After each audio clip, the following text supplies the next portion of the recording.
Assalamualaikum warahmatullahi wabarakatuh. Saya mau share nih daun sirih yang bagus untuk obat batuk.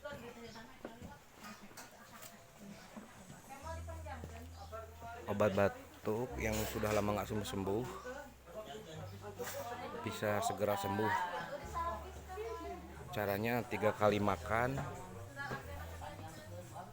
Sekali makan daun sirih 3 lembar dicampur dengan kencur. Daun sirih 3 lembar, kencurnya seujung jari, ukuran ujung jari kalau panjang kencurnya sekitar 1 cm. Terus daun sirihnya yang garis-garisnya bertemu seperti ini.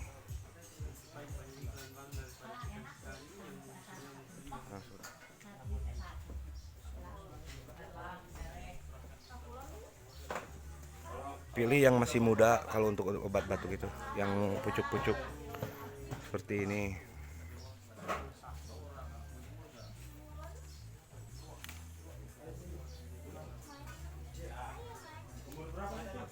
Kalau misalnya batuk nggak sembuh-sembuh, nah ini 3 lembar.